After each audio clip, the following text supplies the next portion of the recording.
لە چەند ڕۆژی ڕابردوودا کاربەدەستانی تورکیا گەماروی سەرگەشتە ئاسمانیەکانیان بۆ فڕۆکەخانەی نێودەوڵەتی سلێمانی بۆ ماوەی 3 مانگی دیکە درێژ کردەوە. دوای ریفراندۆم تورکیا ڕێگەی ئاسمانی بەڕووی هەرێمی کوردستاندا داخست، بەڵام 6 مانگ دوای ریفراندۆم پەیوەندی ئاسمانیەکانی هەولێر و تورکیا ئاسایی بووەوە و تەنها فڕۆکەخانەی نێودەوڵەتی سلێمانی ماوە کە گەمارۆکانی سەری بەردەوامە.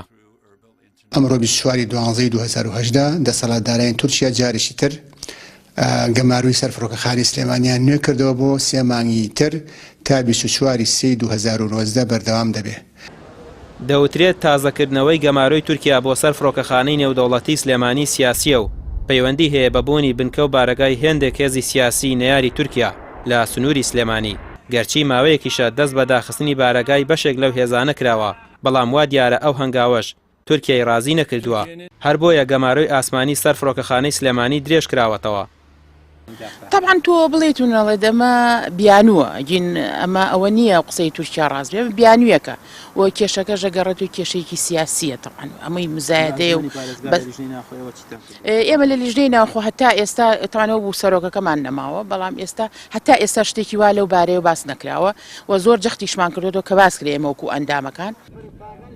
گەرچی کاریگەریە بازرگانی و ئابوووریەکانی دوای داخستنی هێڵی ئاسمانی نێوان تورکیا و سلێمانی دیار نییە، بەڵام ژووری بازرگانی سلێمانی دەڵێت زیان بەرجم و جۆڵی بازرگانی کەوتووە. ئێمە لەبەری ژوورە بازرگانەکانی تورکیا هاتبوون، سەرۆکە ژوورە بازرگانەکان من چاوم لەگەڵ برادرانە چاومان کەوتووە بە دوان لە سەرۆکە ژوورە بازرگانەکان و تەکلیف بوو داواکاریمان لێکردوون کەوا جوودیەوەمان بۆ بکەن مەتاری سلێمانی بکرێتەوانەیە کردنەوەکەشی بە شێوەیەکی واهی بێت کە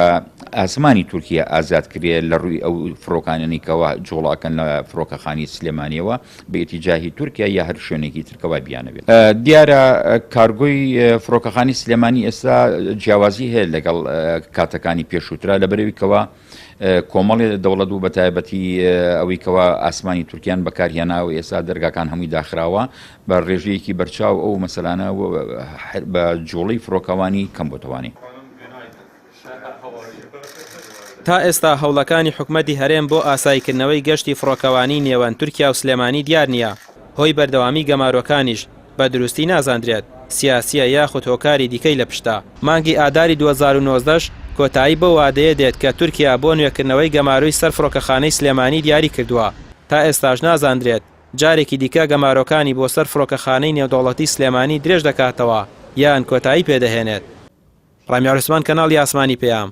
سلێمانی.